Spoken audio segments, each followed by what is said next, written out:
Hello everyone, and welcome to the fourth episode in the Olden Word book series. This is probably my sixth take on this book. Trying to get it correct, of course. This is a work that is very much important to me. This is the Children of Húrin, written in 2007 by Christopher Tolkien. I have read... Sure, let's get this straight. I have a list of these here. I have read The Silmarillion, the Lord of the Rings trilogy, Children of Húrin, The Hobbit, a biography by Thomas Shippey, The Book of Lost Tales Part 1, a sketchbook of drawings by Alan Lee based on the films, and Tree and Leaf, which includes Mythopoeia and the short allegorical story Leaf by Nigel. I think that's everything. I did attempt Part 2 of the Book of Lost Tales. I might discuss that later on. I'd like first to direct you to the painting, another one by Alan Lee here. Alan was, or still is, very much involved with the Tolkien estate.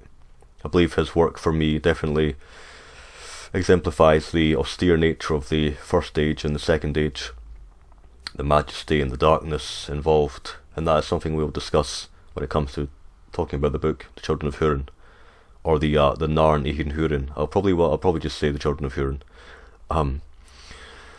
So yes, there is Turin with wearing the helm of Dorlomin. You can actually see it on the design of the cover for this edition. I believe that cover, the painting, is the first edition, or one of the first editions. One of the earlier editions, I should say. This is a later edition.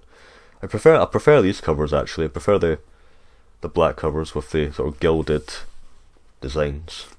But Alan's painting of Turin there on the marches is definitely quite evocative of the way the book feels as a whole. If anyone is familiar with Tolkien, he wrote in a very disparate style and in a very fragmentary way.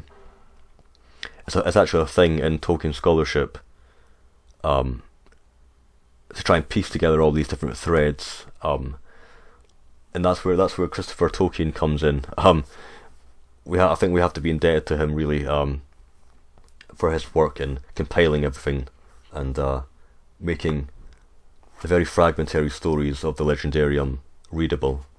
The work that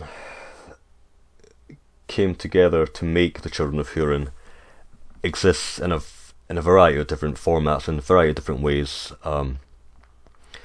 It exists, for example, in the Silmarillion, which is the main body of work that deals with the first age, the second age, the third age, and parts of the fourth age as well. That deals with the gods and all the wars of Beleriand and the highly important events in the mythology. So there's a story, there's a chapter in there called the story of Turin, or of Turin Turambar. I believe it's chapter 20, chapter 22. Another version of the Children of Húrin, or the Narn Íchin Húrin, is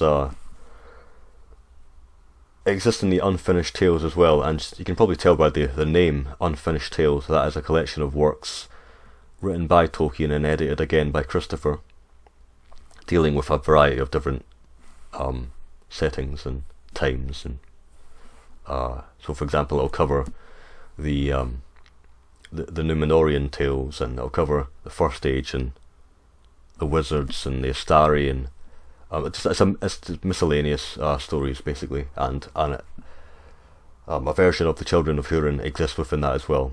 It also exists in the History of Middle-earth, I believe, and an very early version called Turin Turambar and the Fualoki, I believe. I've probably not pronounced that correctly, forgive me. So, a very fragmentary tale brought together in this work as a standalone work. It's actually a very short book, or just below sort of standard length. It's about 250 pages or so. There are various charts here, and those will come in handy. A lot of names in this book, which we will discuss in a few minutes. So what is this book about? First and foremost, it is a tragedy. It's quite distinct. I suppose it's distinct for people that are not too familiar with Tolkien. They might think of the lighter side of Tolkien, they might think of the Hobbits and Tom Bombadil, orcs, and well, even orcs are light compared to the First Age. Many of the stories in the First Age. The First Age is a time of war and strife and political intrigue and death and fading. And most of the themes of this work, really, this book encapsulates for me the other stories. For example, all those in the Silmarillion and all those in the Unfinished Tales. I have a friend who hasn't read much of Tolkien. I don't believe he even read the Lord of the Rings trilogy. I got him into the Children of Húrin. I believe I consider it a gateway to Tolkien. Obviously, you can read The Hobbit and you can read the Lord of the Rings trilogy, but those two books are not. They are a small percentage, let's say, of the Legendarium. They are long works. The the Lord of the Rings trilogy is long, but it's not. It deals with quite a small section overall. The legends of the Elder Days take place over thousands of years of history, and this is just one part of it. But it gives a really good grounding in the First Age. The book has a lot of parallels with Germanic mythology and Norse mythology. Tolkien, if you're aware of Tolkien even a little bit, you will know that he was a philologist. He translated Beowulf. He worked on a lot of other stories in the sort of oeuvre of the Germanic mythology, the Eddas, that whole body of work. It's had parallels with the Kalevala as well, the Finnish mythology, the story of Kullervo. And in terms of Germanic mythology, though, Turin, the anti-hero of this book, or the hero of this book, there are a lot of parallels with Turin and Sigurd and Sigmund of the Volsung saga, in a variety of different ways. But to discuss those ways would be spoilers. But if you are familiar with the Volsunga saga, you might actually have some spoilers for this book. But the book deals with themes of evil and free will and predestination. It's the sins of the father visited upon the sons. It's about loneliness. It's about pride. It's about being unable to escape from destiny and legacy. There is the Dark Lord Morgoth Balglir, who is the arch nemesis, the prime mover, the first dark force in all of Ea, the universe, in all of Arda, the world. Morgoth is the master of Sauron. Of course, people are probably familiar with Sauron. Morgoth came before Sauron. Morgoth was influential in all of the events that led up to the Lord of the Rings. He instigated all the wars, all the strife, everything that can be said to start and begin the Legendarium story as a whole, the whole mythos. The Children of Húrin. Húrin is the father of Turin. Húrin was captured in the Battle of Unnumbered Tears. Actually, it's the Battle of Unnumbered Tears, the Nurnaeth Arnodiad, has some. It's like, if you know your history, it's like the Battle of Cannae. It was a deathly defeat for the Allied forces. The great loss of the wars of Beleriand. And Húrin was captured. this is not a spoiler for the book. It's context that is given in the book, but it's not a spoiler for the book. Húrin was captured by Morgoth and cursed, forced to watch his progeny fail and wither, under the curse of Morgoth, of Melkor, another name for Morgoth. So Turin, the son of Húrin, has to go through life with this curse on his shoulders, the weight of the curse on his shoulders, and that just from that quick description alone, you can probably glean that the story is not a happy story in no sense of the word. There are moments of joy, but it's very much a story of pathos and austerity, and I guess it encapsulates the melancholy side of Tolkien. It's a good way of showing the strife of the kingdoms of Beleriand. So, for example, think places like Nargothrond, Doriath, Dorlomin, all these different kingdoms that exist within Beleriand. Beleriand is a region to the very far west. So we have Middle Earth, which is where the stories in Lord of the Rings take place, and we have to the west of that the sunken continent of Beleriand, which was once attached, I believe, to what we know as a Middle Earth. So, for example, there's an area called Lindon, which is where the Grey Havens are. Far to the west of that is Beleriand, and this is where Beleriand is where the Children of Húrin takes place. And even further out to sea, out into the west, is a mythological land called Aman and Valinor, but that doesn't necessarily matter. It's not really important to the story, other than to know that that is where Morgoth came from, and where the gods came from, and where the elves came from. So Húrin curses Morgoth, and Turin grows up with this curse. Turin is sent away from Dorlomin, a mountainous region in the northwest of Beleriand, by his mother Morwen. And again, I'm not particularly interested in the plot details, but this is just a bit of background.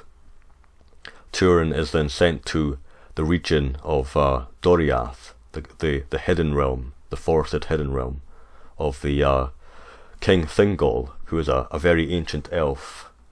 And from there, we deal with Turin's pride, we deal with Turin's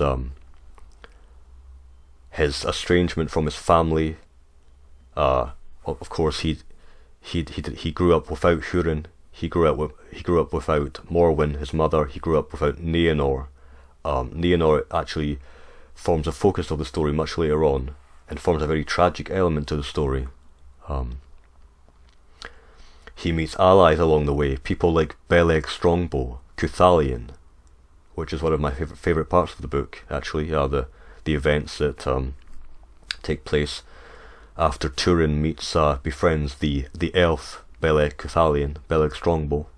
Part of the reason I like this book is that it feels like, again, it encapsulates the first age. We have Turin, who is a man, who wanders throughout Beleriand, meeting the elves.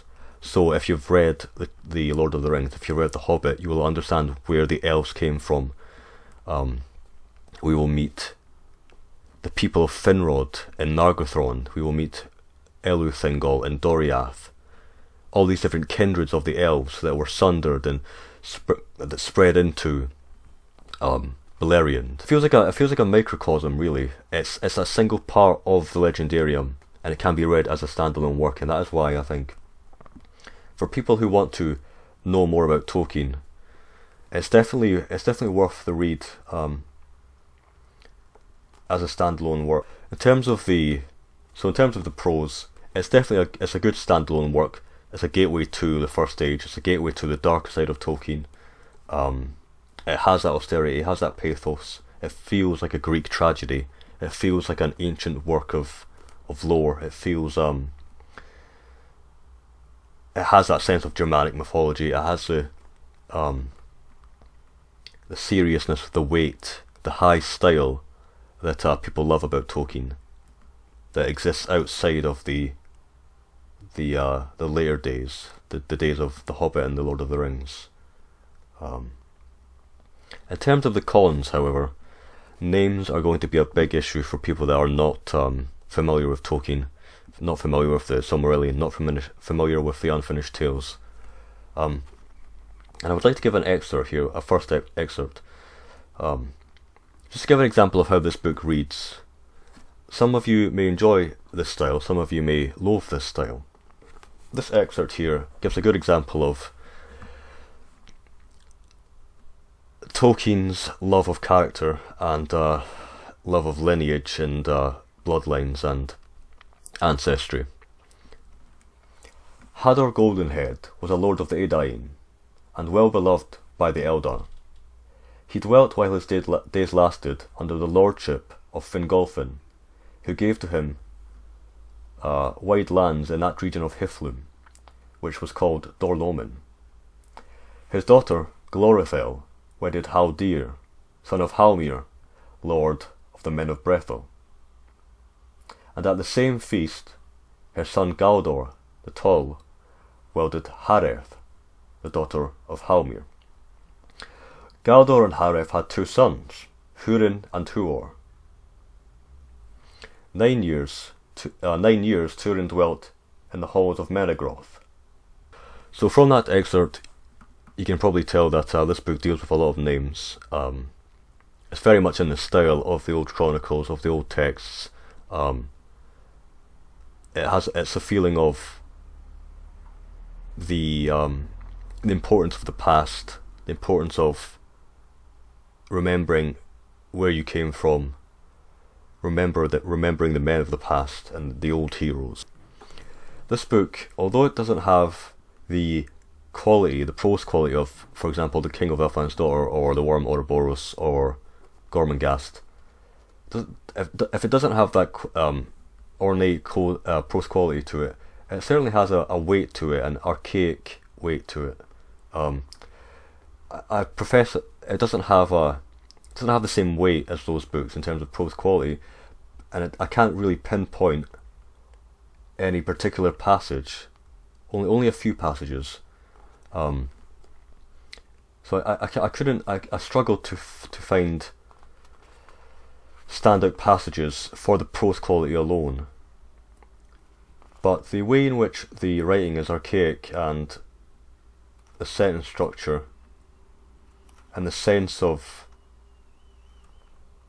the importance of names and the importance of place, especially place, those particular elements I would suggest give the book a certain I guess it enhances the quality of the text. There is also a sense of heroism to the language, a sense of high style, for example. Then Morgoth turned upon Húrin, and he said, "Fool, little among men, and they are the least of all that speak. Have you seen the Valar, or measured the power of Manwë and Varda? Do you know the reach of their thought? Or do you think, perhaps, that their thought is upon you, and that they may shield you from afar?" Another example. "But you are kingly," she said, "even as a lord of the people of Fingolfin. I would I had a brother so valiant. And I do not think that Agarwain is your name, nor is it fit for you, Adanethel. I call you Thurin the Secret." Read The Children of Húrin if you would like an introduction to the first stage, if you would like an understanding of the events that lead up to The Lord of the Rings, if you would like